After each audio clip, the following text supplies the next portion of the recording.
Olá, cursistas, tudo bem com vocês? Estamos aqui para discutir hoje o segundo capítulo do livro Pedagogia da Autonomia, de Paulo Freire, dando continuidade às atividades do nosso curso, no módulo 1, especificamente, que está sendo mediado pelo nosso bolsista Antônio. Hoje, a gente vai discutir o capítulo chamado Ensinar não é transferir conhecimento. É um capítulo um pouco longo, então as discussões hoje elas devem ser longas também, mas vai ser uma discussão longa, mais tranquila, bacana, naquele mesmo formato de conversa, e vai dar tudo certo, vai ser ótima a aula de hoje, Antônio? Exatamente. Bom dia, boa tarde, boa noite a vocês. Não sei em que hora você vai estar vendo isso, mas espero que essa aula seja o máximo proveitoso para vocês. E nesse capítulo, Paulo Freire ele vai trazer um novo ponto de vista e vai complementar os discursos dele do capítulo 1, que é ensinar não é transferir conhecimento. E Paulo Freire apresenta para nós a primeira citação do livro, que é, ele traz o seguinte para a gente: saber que ensinar não é transferir conhecimento, mas criar as possibilidades para a sua própria produção ou sua construção. Nesse caso, Paulo Freire está falando ao docente, ele está falando àquele que ensina, que não basta somente ele ensinar os conteúdos, não basta ele somente falar sobre aqueles conteúdos, ele deve produzir e possibilitar a criação daqueles conteúdos a partir dos próprios discentes. E aí ele continua: quando entra em uma sala de aula, deve estar sendo um ser aberto a indagações, a curiosidade e as perguntas dos alunos e as suas inibições. Então, eu quanto docente, eu quanto professor, eu tenho que ser um ser aberto a tanto indagações, as curiosidades do aluno, que a gente vai ver que é uma curiosidade ingênua, que a gente vai passar dessa curiosidade ingênua para uma curiosidade crítica. A gente tem que estar aberto às perguntas, por mais capciosas que essas perguntas sejam, ou afrontosas, que a gente vai estar ali trabalhando com adolescentes, crianças e até mesmo adultos que vão estar ali com seus próprios saberes anteriores. Então, a gente tem também as inibições, a gente não pode inibir o aluno. Isso. E esse capítulo traz algumas coisas muito peculiares, que eu, particularmente como docente, assumo nas minhas aulas, que é esse rechace à ideia da transferência. A gente vê muitos professores falando, muitas pessoas que estão fora da educação, falando que o papel do professor é transferir conhecimento. E Antônio está aqui, não me deixa negar, nas minhas aulas é uma das coisas que eu mais, que são mais conflituosas para mim. Porque eu sempre digo aos estudantes, a partir do que Paulo Freire defende, que o conhecimento não se transfere. A gente não está lidando com equipamentos eletrônicos para transferir dados. Nós estamos lidando com gente, com pessoas que têm a sua própria trajetória de vida, e esses conhecimentos dessa trajetória de vida, eles vão dialogar com os saberes que a gente está propondo. Por isso que não é uma transferência de saberes, mas a construção de pontes. Então, eu, enquanto professora, vou construir pontes para o estudante chegar ao conhecimento, a partir da minha mediação, a partir das estratégias pedagógicas que eu vou pensar, a partir do cabedal cultural que eu estou oferecendo a ele, mas é sempre no sentido do professor ser esse profissional que vai propor o caminho a ser seguido, mas ele não vai seguir pelo aluno, e ele não vai... ele vai direcionando esse caminho da forma mais tranquila, da forma mais leve, sem ser carrasco, sem ser aquele professor temido, mas sendo amoroso, porque eu acho que é isso que Paulo Freire vai defender também durante todo o livro. A amorosidade que a gente precisa ter no construir desse caminho. E a transferência, como a gente escuta muito, as pessoas dizerem que o professor transfere conhecimento, não permite esse tracejo. Então, para quem está assistindo o nosso curso, chama a atenção para a gente começar a retirar do nosso vocabulário essa ideia de que conhecimento se transfere. Conhecimento não se transfere. A gente constrói caminhos para chegar no conhecimento, mas a gente não transfere conhecimento. A gente está ali instigando o aluno a produzir esse conhecimento. E na continuidade, Paulo Freire ele traz para a gente que como professor, e professores em formação, que futuramente ele vai dizer que a gente está sempre em formação, ele traz que a gente não pode se esgotar na prática discursiva da teoria. A gente não pode apenas falar bonito sobre a teoria. Ele volta a trazer o foco no exemplo que o professor tem que dar. E ele continua dizendo, não posso apenas falar bonito sobre as razões ontológicas e epistemológicas e a política da teoria. No meu discurso sobre a minha prática, devo ser um exemplo concreto e prático da teoria, ser a sua encarnação. Então, Paulo Freire ele traz novamente esse assunto de o professor enquanto um ser que tem que ser o exemplo ali. Isso, materializar a sua fala em ações, né? Para não falar no vazio. É como se a gente for pensar no nosso cotidiano, quando a gente é adolescente, quando a gente é criança, que a gente confronta o nosso pai, a nossa mãe, as pessoas que cuidam de nós, quando eles estão fazendo uma coisa que eles dizem pra gente não fazer. Então, a pessoa que cuida vai dizer, não faça isso, fulano. E aí, no transcorrer da vida, aquela pessoa que disse que não era pra fazer, acaba e faz. Então, a gente vê na sociedade muito discurso do faço o que eu digo, mas não faço o que eu faço. E Paulo Freire prega justamente o contrário, eu tenho que viver aquilo que eu digo. Se eu digo que o meu aluno tem que ter retidão, se eu digo que o meu aluno precisa ser uma pessoa justa, precisa ser uma pessoa honesta, eu preciso materializar isso na minha vida, para não correr o risco de ser um professor incoerente, né? E findar a minha prática apenas no discurso, porque o discurso, como ele diz no capítulo anterior, o discurso sem prática vira ativismo ou blá blá blá, né? Então não é isso que a gente quer. E ele traz isso para o campo do pensar certo. Paulo Freire ele vai sempre relacionar aquilo que ele está trazendo com o pensar certo. E quanto a isso, Paulo Freire diz que quanto a esse pensar certo de viver a postura de pensar certo, ele diz que o pensar certo ele é uma postura exigente, ele é uma postura difícil e às vezes, muitas vezes penosa. E a gente ter que assumir isso diante dos outros, diante da face do mundo, ela é algo que vai ser difícil para nós. Porque, nas palavras dele, é difícil não porque pensar certo seja a forma própria de pensar dos santos e dos anjos. Ele está aqui não divinizando o pensar certo. E ele continua.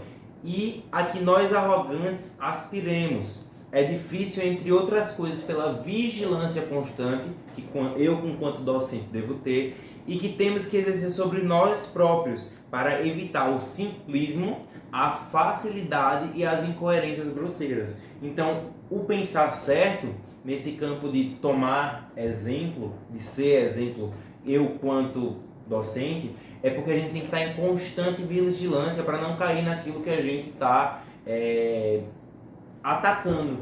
Tipo assim, eu dizer que sou um professor democrático, ele traz esse exemplo, eu sou um professor que se diz democrático, mas eu não permito na minha sala discussões, eu não permito indagações, e tá ali nesse campo de eu ser o mestre da sala, eu ser o dono da sala. Paulo Freire ele traz isso, ele diz que é cansativo viver em humildade, em condições simples do pensamento e proclamar muitas vezes o nosso próprio equívoco. A gente não gosta de se dizer errado, mas enquanto pensar certo, nós temos que ir na nossa sala. Se a gente teve um discurso errado, a gente tem que ser humilde, muitas vezes, e dizer assim, alunos, eu errei aula passada, eu estou aqui me retratando, eu disse isso e isso, mas na verdade era isso.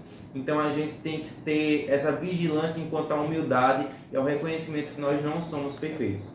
Isso, e é isso que o Antônio está dizendo, já vai fazer uma conexão com o tópico, com o próximo tópico, que é a consciência do inacabamento, né? Então, a consciência do inacabamento, ela é exatamente essa ideia de que eu posso me redimir, porque eu estou em constante construção, né? Então, ao tempo em que eu estou vigilante, eu observo que eu posso eventualmente ter atitudes que não são democráticas, que não são interessantes, mas eu, como professor, tenho o direito de repensar essa prática, de reconhecer que sou humano, que erro, né? Mas que eu posso trilhar um outro caminho. Principalmente porque esse trilhar, que ele chama de pensar certo, não é pré-estabelecido por fórmulas, não há caminhos a serem desenhados previamente, né? Então não há um mapa da mina que vai nos levar até o exímio ensino, aquele que o suprassumo da educação. Não existe. E Paulo Freire é muito humilde em dizer isso, que a gente, justamente reconhecendo que não há uma fórmula, precisamos reconhecer a consciência do inacabamento, de sermos aventureiros, responsáveis e aceitar sempre a mudança, né? Obviamente a partir de parâmetros, né, sociais, de parâmetros científicos, né? A gente não pode, por exemplo, com o argumento do inacabamento, dizer, como nós ouvimos durante a pandemia, por exemplo, que as vacinas, né, não serviam, não são eficazes, não tem estudo, isso não tem razoabilidade científica. Então isso, por exemplo, não se encaixa nessa ideia do inacabamento. A ideia do inacabamento é justamente o contrário, é reconhecer, por exemplo, que havia toda uma trajetória científica que estava sendo trilhada antes do processo pandêmico e que foi usada para nos livrar justamente da pandemia, né? Havia todo um conhecimento acumulado dos cientistas e que naquele momento eles canalizaram para nos salvar, né? Então a consciência do inacabamento também precisa ser corajosa nesse sentido, né? De aceitar que há mudanças dentro do que é razoável cientificamente, socialmente, e também ter a coragem de voltar, né, de repensar o nosso próprio caminhar como pessoa e como profissional. Paulo Freire traz a frase no final do capítulo anterior, que é: sem rigorosidade metódica não há pensar certo. Então eu, quanto ser docente, eu tenho que ter rigorosidade naquilo que eu estou falando. Refletir sobre a minha prática, refletir sobre aquilo que eu estou fazendo, falando e da maneira que eu estou agindo. E continuando no tópico 2, que ele fala que, como o professor já introduziu, ensinar exige consciência do ser inacabado. E aí Paulo Freire, ele fala onde há vida há inacabamento. E como a professora já falou, inacabamento não é uma desculpa para se permanecer inacabado, certo? O ser que tem a consciência do seu inacabamento, ele não vai permanecer inacabado, certo? A gente vai findar nesse mundo e permanecer inacabado, mas a gente vai ter uma busca constante de se completar, uma busca constante por conhecimento, uma busca constante pelo saber, o saber não só por saber, mas o saber como intervir no mundo. Paulo Freire diz que somos seres capazes de intervir no mundo, de comparar, de ajuizar, de decidir e de romper. Então, eu vou adquirir conhecimento, eu vou aprender, porque eu tenho que decidir romper com aquilo, com a minha bolha, com aquilo que me cerca. E ele diz que a gente é capaz de grandes escolhas, de dignificantes... Vou voltar à frase, tá? Então somos capazes de escolhas, de grandes escolhas e de designificantes testemunhos, mas também capazes de impensáveis exemplos de baixeza e de indignidade. Exato. Então o que ele está falando aqui, que como seres inacabados, nós podemos pender para dois lados, tanto o lado bom como o lado ruim. Então, como seres inacabados, esse inacabamento ele não pode ser uma desculpa para o fatalismo. Que Paulo Freire, nesse capítulo, ele frisa muito o fatalismo. O que é o fatalismo? É a gente ter a consciência que uma coisa está ruim e isso ser por isso mesmo, ok? Está ruim, vai permanecer assim, mas enquanto seres que queremos pensar certo, queremos melhorar, sabemos que não somos bons, sabemos que não somos ali suficientes, então a gente não pode ter esse discurso de eu sei que as coisas... Paulo Freire traz essa frase que é muito relevante, que diz assim: sei que as coisas podem até piorar, mas sei também que é possível intervir para melhorá-las. Então, quando eu tomo conhecimento de algo que está ruim, eu não posso simplesmente dizer: não, isso é culpa do governo, não, isso é culpa do fulano, isso é culpa do prefeito, isso é culpa do governador. E achar que as questões que nós vivemos socialmente, elas têm um culpado, né? Então, é o fulano o determinado acontecimento.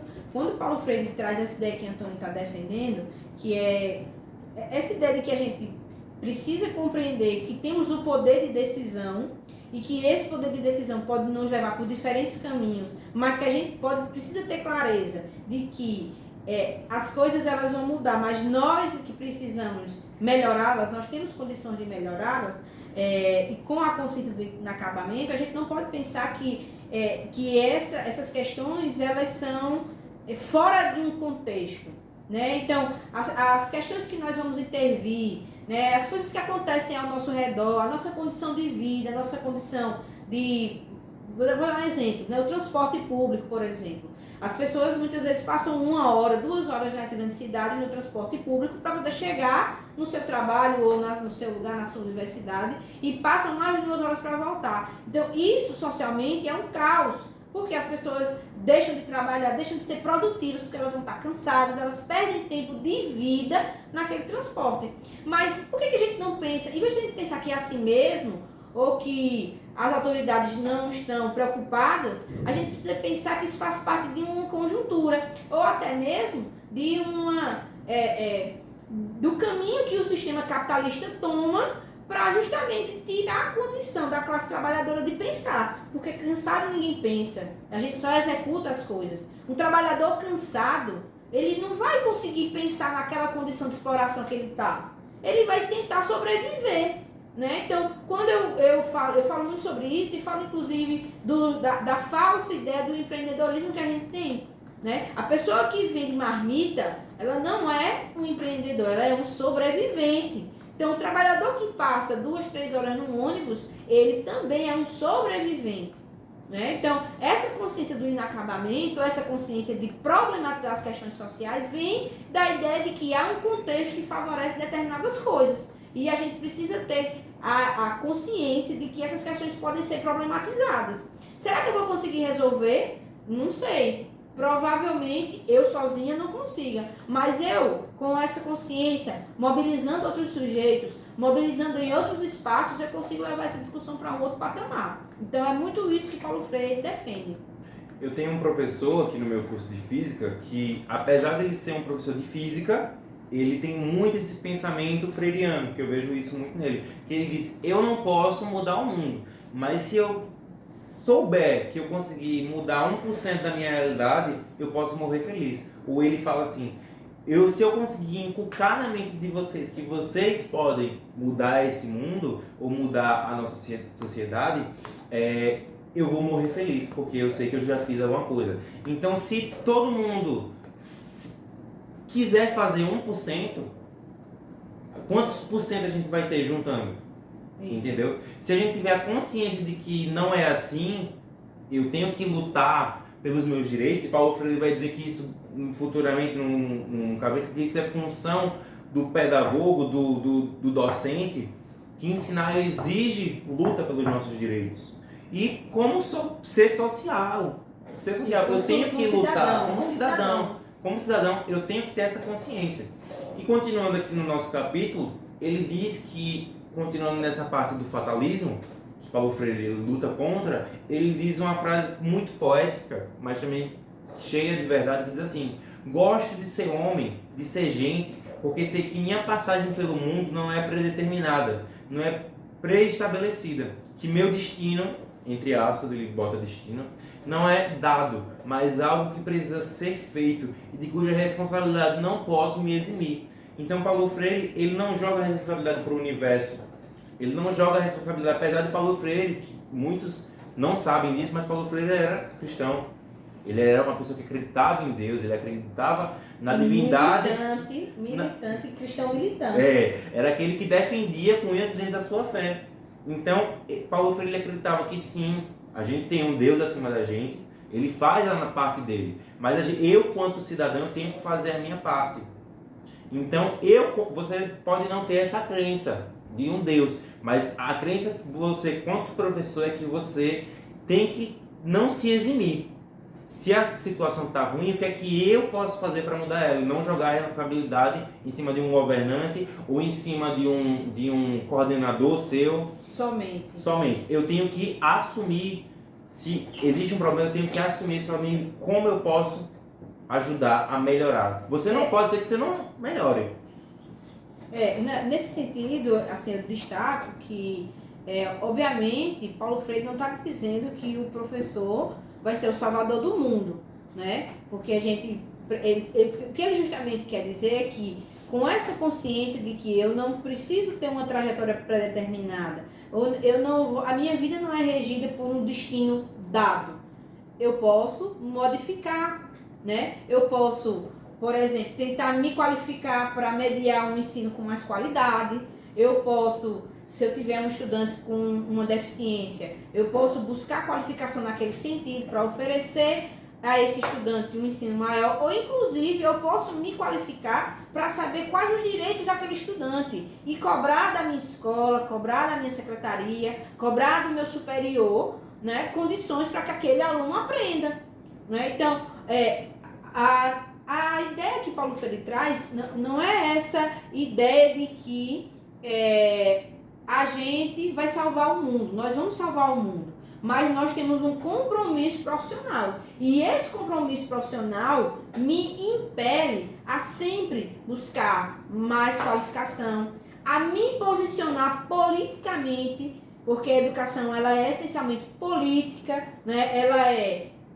Ela é política, ela é ideológica. No próximo capítulo a gente vai discutir mais sobre isso. Mas é essa consciência que Paulo Freire diz. Um professor que está regido pelo fatalismo, ou seja, ele acredita que a escola é aquilo mesmo, que a profissão docente é um sofrimento, que tem que ser uma profissão de guerreiros, que a gente tem que estar se superando a cada dia, mas a gente precisa fugir desse fatalismo. Por quê? Porque o professor, para que ele consiga melhores condições de trabalho, ele também precisa ser uma pessoa melhor qualificada, e aí a gente precisa brigar nas nossas redes por essa qualificação, ter escolas com melhores condições, ter melhores salários, e tudo isso foge dessa ideia do não inacabamento, do fatalismo, né? Foge dessa ideia do fatalismo. Se eu acredito no fatalismo, eu não tenho como ser um professor politicamente engajado. Agora, se eu quero ser um professor politicamente engajado, crente dos meus direitos, dos direitos dos meus estudantes,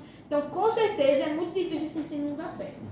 E daí que Paulo Freire insiste tanto na problematização do futuro e recuse da sua inexorabilidade, que seria a não inalteração desse futuro. Então, o futuro ele pode ser mudado.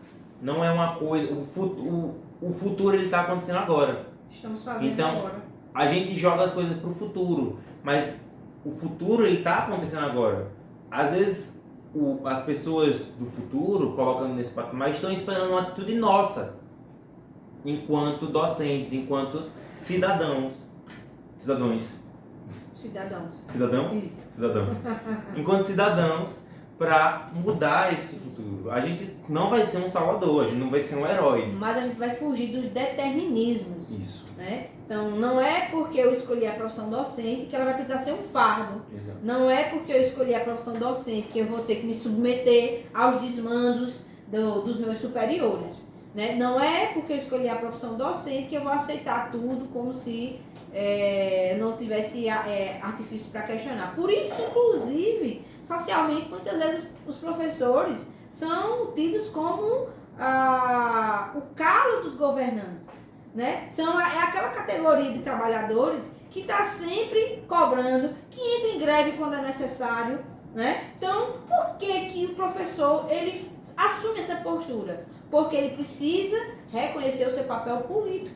E é isso, é justamente fugir dessa inexorabilidade, ou seja, a ideia de que a gente não consegue mudar a realidade, fugir desse fatalismo. Né? A gente não precisa mudar o mundo, e Paulo Freire diz isso em um determinado momento do livro, mas se a gente conseguir alterar aquela nossa realidade, a gente já está dando um passo interessante para formar uma sociedade melhor. Exato. Inclusive, você está achado de chato. A gente não vê greve de outros profissionais muitas vezes ao longo do ano. Com tanta intensidade, como a greve de professores.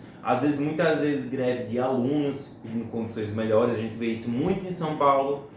Acho que a última greve durou mais de 2 meses. Alunos ocupando escolas, pedindo direitos e condições melhores, condições que estão na lei, certo? Então a gente vai agora para o segundo tópico desse capítulo, que diz ensinar exige reconhecimento do ser incondicionado. Do ser condicionado. Do ser condicionado, isso. Ensinar exige reconhecimento do ser condicionado. E do que se trata esse tópico, professora? Vejam, quando Paulo Freire fala que nós precisamos reconhecer que somos seres condicionados, ele quer dizer que nós temos relação direta com o ambiente, com o nosso ambiente de origem. Então, se você vem de uma determinada realidade, obviamente aquela realidade ela vai imprimir os aspectos dela em você, né? Então, vejam, você é um estudante de licenciatura, filho de uma professora, né? Então, em você a realidade docente ela já está impregnada, né? Talvez conscientemente não, mas inconscientemente sim, porque ainda que você esteja entrando na licenciatura, mas você já sabe como é a rotina do professor. Porque a sua rotina, o seu ambiente de vivência, o seu mundo, ele tem direta relação com a docência. Mas quando Paulo Freire disse que nós somos condicionados, então eu vou usar o exemplo de Antônio. Antônio nasceu sob esse condicionamento, sob uma realidade que já envolve a docência. Mas isso não quer dizer que ele precise reproduzir as práticas. Não quer dizer que ele não possa avançar sobre esse condicionamento. Porque todo condicionamento, ele vai ter obstáculos, né? Você vem dessa realidade, mas eu vou dar um outro exemplo. Se a gente pegar uma pessoa financeiramente, com a vida precarizada financeiramente, né, uma pessoa que vem de uma subcondição humana, muitas vezes, né, não teve acesso a bens culturais, por exemplo, não teve acesso a uma família amorosa. Esse sujeito, a realidade desse sujeito, ela já impregna o sujeito. Mas ele pode construir uma outra realidade a partir disso. Né? Então, inclusive, ele vai dizer que, no adiantar do capítulo, ele vai dizer que nós somos condicionados. O sujeito, mesmo que ele tenha condições sociais limitantes, mais para trás. Isso. Mesmo que ele tenha determinadas condições materiais, determinadas condições socioeconômicas, determinadas condições políticas, culturais, ideológicas, que obviamente influenciam em quem aquele sujeito vai ser, isso também não são obstáculos que se eternizam. Então, por exemplo, eu não posso, em hipótese alguma, dizer que pessoas, como a gente já ouviu em determinados meios de comunicação, pessoas importantes do nosso país se referindo, pessoas que moram em determinados lugares, elas estão fadadas a ter uma conduta errada. Não é isso. Não posso dizer isso. Por quê? Porque essas pessoas, elas estão em determinados contextos, mas esses contextos, esses dados contextos, eles podem ser superados. Então, se eu por exemplo, vamos pensar aí na pandemia, né? Na pandemia, todos nós tivemos limitantes sérios, especialmente na educação, né? A escola é tida como um ambiente primordial para a interação. Mas isso não aconteceu. Isso não aconteceu. Hoje a gente já conseguiu superar. Mas isso não quer dizer, né, que aqueles estudantes da pandemia, obviamente, eles têm prejuízos sociais, culturais, pedagógicos, intelectuais muitas vezes. Mas eu não posso dizer que esse condicionante daquele momento, ele vai determinar a vida inteira daquele sujeito. Porque a gente vai usar outros mecanismos para superar. Né? Então, quando eu assumo essa ideia de que sou condicionado, eu preciso pensar que realmente há contextos específicos, condições materiais que vão influenciar o estudante, que vão influenciar o sujeito de maneira geral.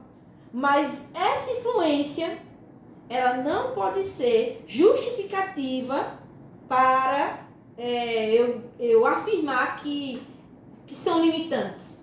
Né? As condições materiais, as condições econômicas, sociais e políticas, elas precisam ser consideradas. mas eu não posso ao extremo dizer que elas são, por essência, limitantes do desenvolvimento daquele sujeito.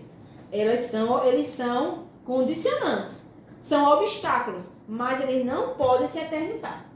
E continuando o que Paulo Freire diz, assim, em cima do que a nossa professora falou, a nossa presença no mundo não é de alguém que se adapta, mas é alguém que nele se insere.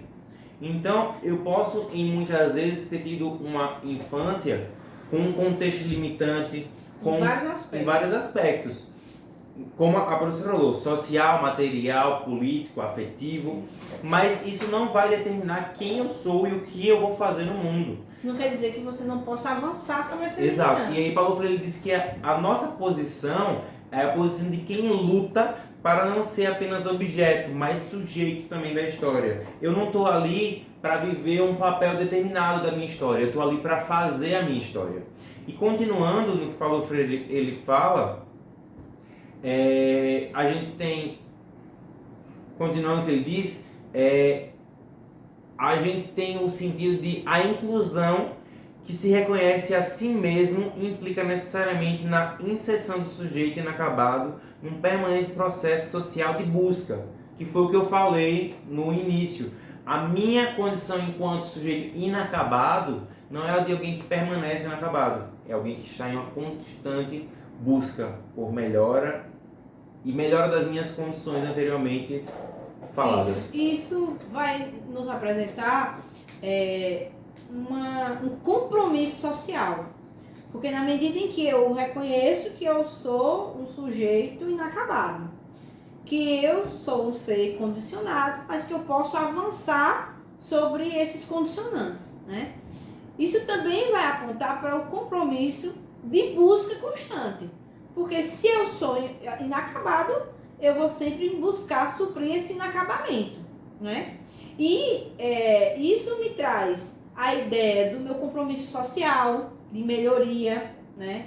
No nosso caso, nós que trabalhamos com a educação a todo tempo, então nós vamos buscar sempre as melhorias no campo educacional, que se refletem também a posteriori numa sociedade melhor, né? E também a superação da ideia de que os saberes, eles são apenas instrumentais, né? Então, que os saberes são apenas de conteúdo e não vão ter uma reflexão social. Porque se eu reconheço que sou inacabado, eu vou estar sempre buscando, vou estar sempre renovando as minhas práticas de ensino, vou estar sempre renovando os meus conteúdos, vou estar sempre modificando as minhas metodologias para atender melhor o meu estudante. E isso diz muito sobre o meu compromisso, né, e sobre a minha formação ética. Porque, para mim, isso também é ser ético. Eu ter o comprometimento com a minha profissão e ter comprometimento com os meus estudantes. Isso também é ser ético, né? E como professora que sou, né, também vou avançar. Se eu estou pensando em novas práticas, eu também vou avançar sobre o que Paulo Freire vai chamar de ensino memorialístico, né? Ou o que a gente vai discutir em outros, acho que mais na frente a gente já discute, que é a educação bancária. Isso, a gente vai discutir no próximo módulo, provavelmente. No próximo capítulo. Acho que é nesse ainda. Não, acho que não, né? Não sei. Aí não sei, só sei que a gente vai discutir ao longo do curso, inclusive o próximo módulo, que é com Clesiane, vai aprofundar Isso. A gente está tendo uma introdução dessa educação bancária, ou o que ele chama de memorizadora, né? E ele continua dizendo que ele traz o exemplo de um professor de geografia, enquanto geografia é espaço-mundo, né? Não a geografia política, mas a geografia, o estudo dos locais e etc. Ele diz: o educador que ensina geografia, mas castra a curiosidade do educando em nome da eficiência da memorização mecânica e do ensino de conteúdos, tolhe a liberdade do educando e a sua capacidade de aventurar-se. Então ele traz esse exemplo como uma aventura. Enquanto eu, professor de geografia, que trabalha o mundo e tolho essa curiosidade, eu tiro a oportunidade de meu aluno viajar no conteúdo, ou viajar pelo mundo, muitas vezes. Então, eu, enquanto professor, eu tenho que ir na contramão disso. Eu tenho que insistir, eu tenho que instigar meu aluno à curiosidade, eu tenho que instigar meu aluno ao pensar. Paulo Freire, ele é um autor que ele mesmo diz: não pense que eu estou sendo repetitivo, mas eu quero reafirmar isso para você. Então a gente tratou isso no capítulo anterior, a gente está tratando isso agora, dessa instigação do professor enquanto a curiosidade do aluno, essa capacidade dele se aventurar. Você, professor, tem a capacidade de aventurar. Eu espero que você seja, como ele falou, um professor aventureiro, mas um aventureiro responsável, certo? E dando continuidade ao nosso conteúdo, ainda nesse capítulo ensinar a exigir reconhecimento do ser condicionado, Paulo Freire traz a possibilidade, essa é uma frase muito interessante sobre a frase de Paulo Freire, nossa presença no mundo. Ele diz o seguinte: estar no mundo sem fazer história, sem por ela ser feito, sem fazer cultura, sem tratar sua própria presença no mundo, sem sonhar, sem cantar, sem música, sem pintar, sem cuidar da terra, das águas, sem usar as mãos, sem esculpir, sem filosofar, sem ponto de vista sobre o mundo, sem fazer ciência ou teologia, sem assombro em face do mistério, sem aprender.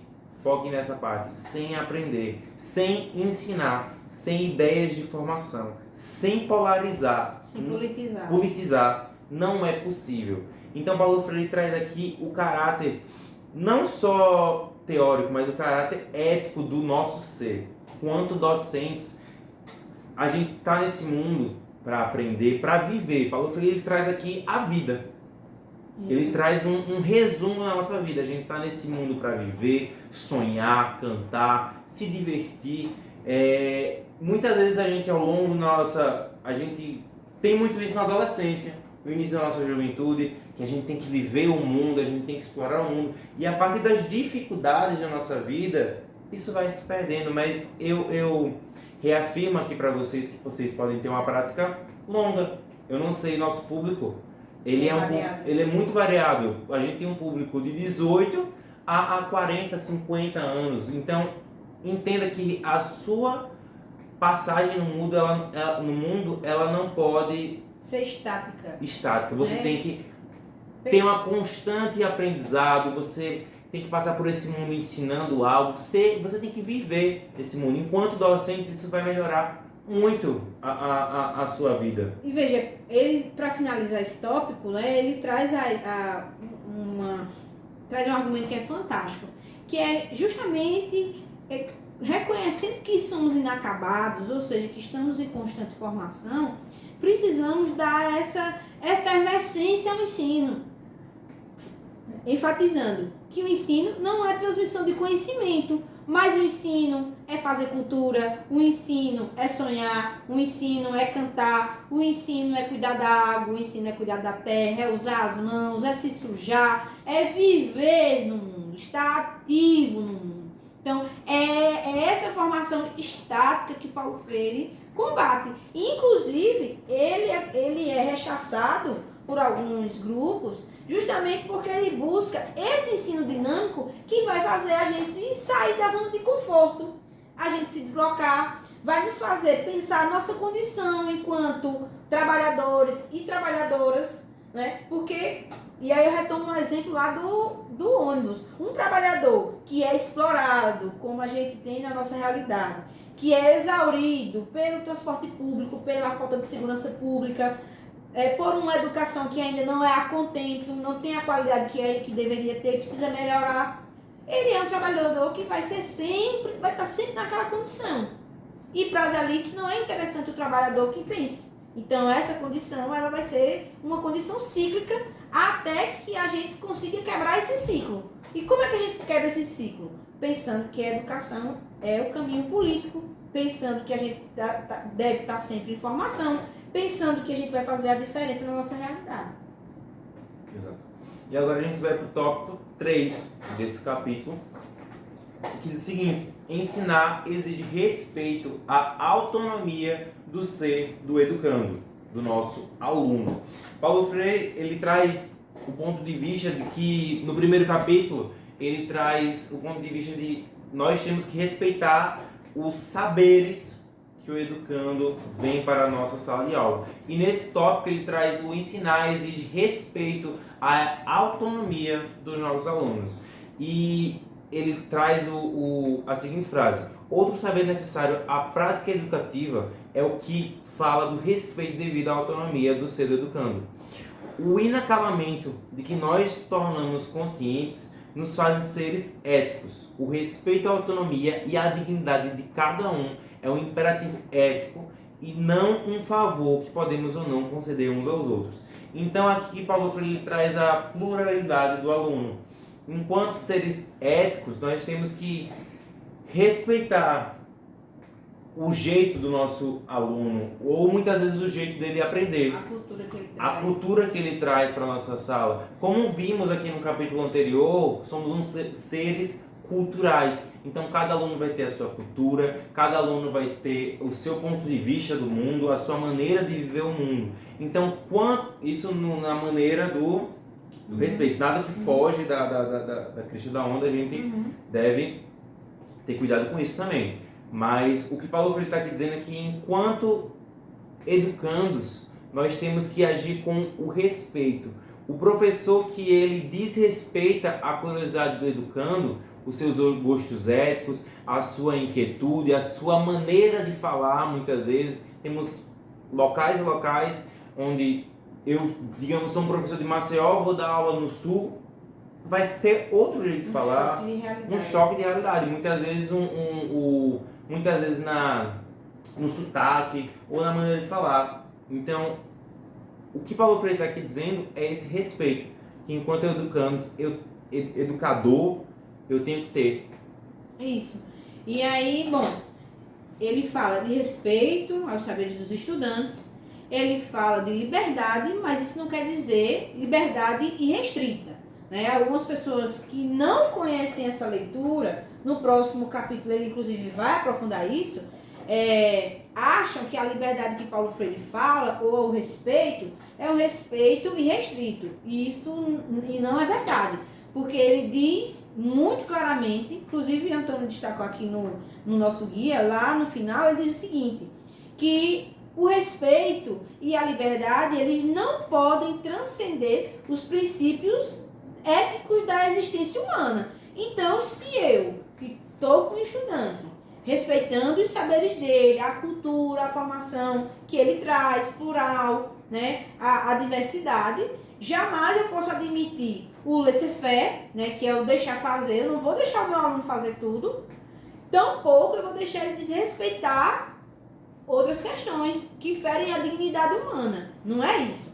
O professor que faz isso e que acha que é isso, ele foge do seu compromisso profissional. O meu compromisso profissional é justamente ir aparando as arestas que o meu estudante tem em termos éticos, em termos políticos, né? Inclusive nesse contexto de polarização política que nós vivemos, é muito comum nós encontrarmos estudantes que têm que defendem determinados pontos de vista que ferem os direitos humanos, por exemplo, que ferem a dignidade humana. Então não é porque esse estudante ele tem esse pensamento, ou ele traz isso da realidade que ele vive, que eu, como professora, vou me abster sob o argumento de que eu preciso respeitar isso. E não é, na verdade, certo? Então, o respeito, por exemplo, se um estudante que vem com religiões de matriz africana, né? O estudante que tem determinadas práticas culturais, religiosas,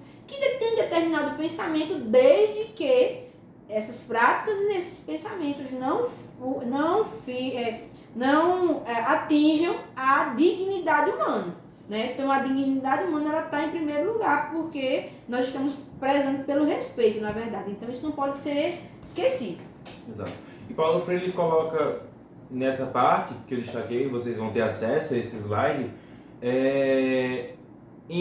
na balança tanto o professor autoritário quanto o professor licencioso. E ele diz sobre o professor autoritário é o professor que afoga a liberdade do educando, amesqueando o seu direito de estar sendo curioso e inquieto. Mas também o professor licencioso, que é aquele professor que deixa fazer tudo, ele rompe com a radicalidade do ser humano. Então, eu não vou ser nem um professor autoritário, nem um professor licencioso. Eu vou estar naquele meio. Lembre, minha gente, que todo extremo ele é perigoso. Então, eu não vou estar nem de um lado nem do outro. Eu vou estar ali sendo equilibrado quanto professor. E é nesse sentido também que Paulo Freire ele traz a dialogicidade verdadeira, em que o sujeito, muitas vezes do diálogo, a gente aprende crescendo na diferença e, sobretudo, no respeito com ela. Essa frase eu achei muito interessante. Aprender e crescer na diferença e, sobretudo, no respeito com essa diferença. Enquanto educadores que estão nesse processo de crescer e aprender, nós temos que respeitar esse processo. Isso. E quando ele fala do professor licencioso, quer dizer que é um professor permissivo, um professor que aceita tudo sob justamente o pretexto de que estou respeitando. E não é. Estou destacando isso porque pode ser um termo que você que está assistindo não conheça. Mas o professor licencioso é justamente esse professor que é permissivo e que não é crítico, porque na verdade toda liberdade ela tem limite, né? Então nós precisamos impor esse limite e dialogar com esse limite de forma que o meu estudante compreenda o que são os imperativos éticos que eu, enquanto professora, estou defendendo, né? Continuando o que Paulo Freire estava falando, a gente vai para o tópico 2.4. Ensinar exige bom senso. E aí, o que se trata esse tópico? O que ele está discussando nesse tópico, professora? Bom, quando ele fala que ensinar exige bom senso, ele está tentando retomar um pouco do que ele já discutiu antes, né? Porque ele vem dizer que no momento em que eu utilizo o bom senso, eu estou respeitando a autonomia, eu estou respeitando a identidade do educando, eu estou sendo coerente, né? Eu estou elevando as virtudes daquela prática de ensino, né? E compreendendo que o bom senso vai me dizer que eu não posso operar no vazio, que eu não posso não ter conteúdos a ministrar na minha aula. Não posso ter um discurso que não foi preparado, né? Vou dar um exemplo da minha prática, né? De quando eu era professora da educação básica, né? E aqui também, bom, os professores em geral. O bom senso me diz que eu tenho, o bom senso e o meu compromisso profissional me dizem que eu preciso ir para a escola com um bom planejamento. Então, se eu tenho um bom senso e se eu tenho um compromisso profissional, eu vou executar essa orientação que Paulo Freire diz, que ensinar exige bom senso. Ou seja, eu vou dedicar um tempo para fazer aquele planejamento, para pensar estratégias de comparação, para pensar estratégias de comparação, de aferição, né? Caminhos mais eficazes para estimular a curiosidade desse estudante. Isso é o que o meu bom senso diz e eu, como professora que uso o bom senso, procuro sempre fazer. Mas nem sempre isso acontece. Por quê? Porque aí a gente volta à ideia do inacabamento. Nós somos humanos. Qual professor que nunca foi para uma sala de aula sem planejamento? Não é o ideal. E hoje é muito difícil ir sem planejamento. Muito difícil. Não lembro, depois que eu estou aqui no IFAO, quando foi que isso aconteceu. Mas eventualmente pode acontecer. Pode acontecer. E o aluno sabe. O nosso aluno sabe. Paulo Freire diz isso. O nosso aluno, quando a gente respeita a consciência do né, sabe que ele tem determinado conhecimento, ele vai ter também discernimento de que o estudante percebe quando o professor não está preparado. Percebe. Enquanto aluno, eu percebo aquele professor que entra na sala de aula, está capacitado, sabe do que está falando, se preparou, estudou antes, e aquele professor que entra na sala de aula só para, como bater ali uma meta Para cumprir ou às vezes transferir ali aquele conteúdo.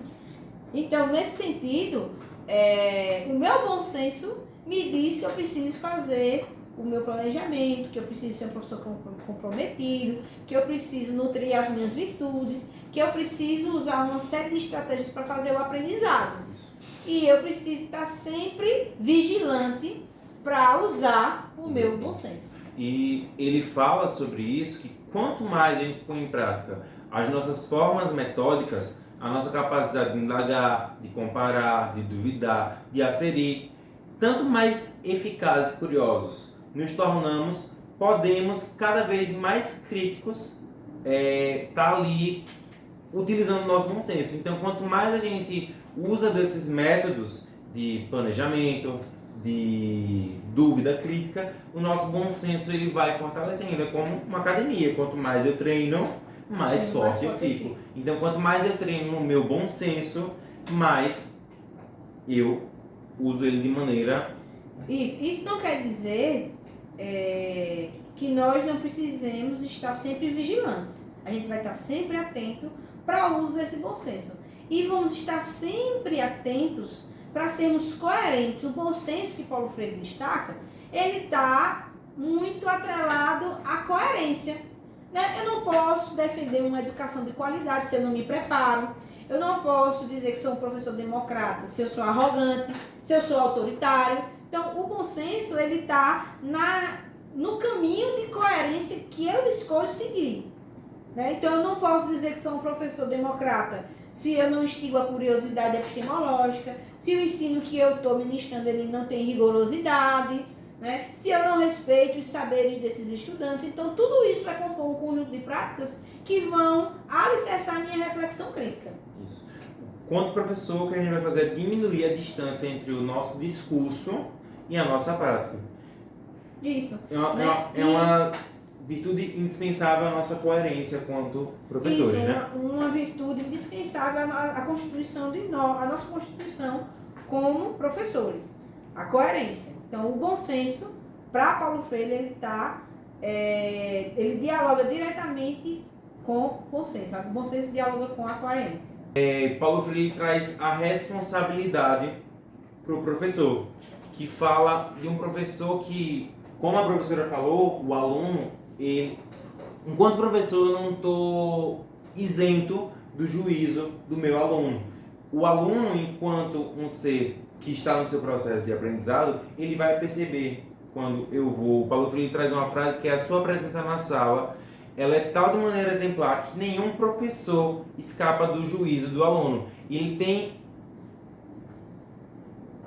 uma frase que ele diz: mesmo eu sendo um professor autoritário, um professor licencioso, um professor competente, um professor sério, eu posso ser o professor que for, eu posso ser amado, ser odiado, mas em nenhum desses, independente de como eu for, eu vou deixar a minha marca no meu aluno. Essa marca ela pode ser boa, ela pode ser ruim. Isso. Ela se apresenta de várias formas. E isso é que vai dizer o quão eficaz pedagogicamente nós seremos, né? Porque se a gente, por exemplo, se nós tivermos práticas irresponsáveis, né? Se nós tivermos práticas descompromissadas. Paulo Freire ele vai trazer uma indagação e uma afirmação de que nenhum professor está isento do julgamento do seu aluno. A presença do professor ela é tão exemplar que nenhum professor ele escapa do juízo do seu aluno. Independente se eu sou um professor autoritário, eu sou um professor licencioso, eu sou um professor competente, da maneira que for, eu posso ser um professor amado, um professor odiado, mas independente disso, nenhum professor está dizendo de deixar uma marca no seu aluno. Essa marca ela pode ser boa, essa marca ela pode ser ruim. Então, como o Antônio disse, o professor não passa pelo estudante sem deixar sua marca. Então, se tratasse de um professor irresponsável, se tratasse de um professor que não é amoroso, se trata de um professor arrogante, né, que não cumpre o seu dever, que não se prepara, que não se organiza, que não dá conta, que não problematiza as questões sociais, que é conivente com as injustiças, é provável que a gente esteja formando uma massa de outros professores, no meu caso, que sou formadora de professores, mas é uma massa de pessoas que não questionem, que também vão ser em algum momento irresponsáveis, vão ser desorganizadas. Então, eu sempre gosto de dizer que o professor, ele precisa ser um exemplo moral, né? Então, eu, como professora, preciso ser um exemplo moral. Isso não quer dizer que eu não possa me divertir, isso não quer dizer que eu não possa frequentar determinados espaços, mas eu preciso agir como uma pessoa honesta, uma pessoa que anda no caminho da retidão, né? Para que eu possa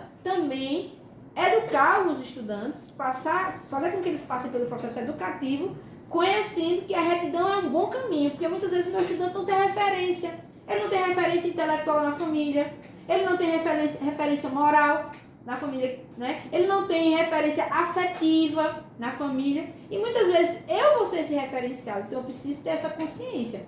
Mas, como eu disse, o professor não é o salvador do mundo, não é isso que eu estou dizendo. O que eu estou dizendo é que eu preciso agir de tal forma que a minha conduta seja exemplar, né? É isso que eu estou falando.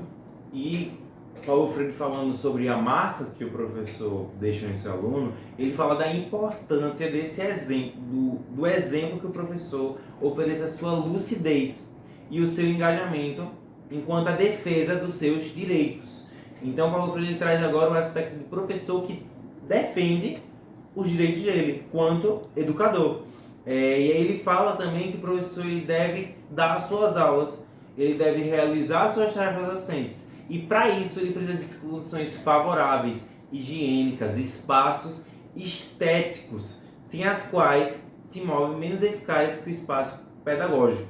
Isso, quando ele fala que ensinar exige bom senso, ele quer dizer que eu preciso organizar os meus conhecimentos, ser um profissional crítico a tal ponto que eu cobre condições ideais de trabalho, que eu cobre uma sala mais bonita, que eu cobre uma escola mais organizada, que eu cobre melhores condições para o meu estudante, né? Então, não adianta eu ser o professor mais politizado, ou o professor mais engajado, o professor que domine mais as teorias, o professor que seja pedagogicamente melhor, se eu não tenho consciência de que eu preciso melhorar as condições da minha prática pedagógica, né?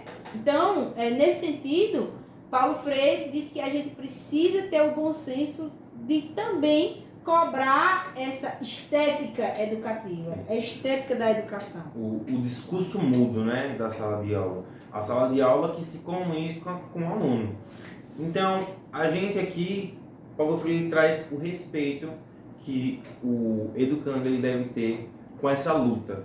Enquanto educando, eu não posso ser passivo. Isso. E a ideia é que, enquanto a gente assuma essa postura ética, né, essa postura reta, o estudante se identifica com ela. Né? Então, no momento em que o meu estudante se identifica com a luta que eu estou encampando, ele vai começar a olhar de maneira diferente para a escola, para a sociedade. É por isso, por exemplo, que a gente cada vez mais precisa deixar explícito para os nossos estudantes os motivos que nos fazem cobrar, os motivos que nos fazem parar. Né? Nós temos muitas vezes greves, paralisações que a sociedade não compreende, que a sociedade não tem noção de como a escola ou o ambiente escolar está organizado.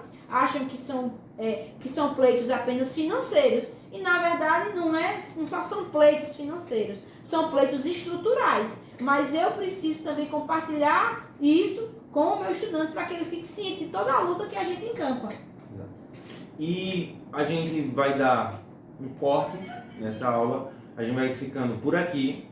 Isso, porque ela ficou muito grande, né? A gente foi conversando aqui, esse capítulo ele é bem extenso, então para não ficar cansativo para você que está assistindo, a gente vai dar continuidade a esse capítulo numa outra aula, tá? Mas vai ficar disponível para você aí também, não se preocupe. Até já! Até já!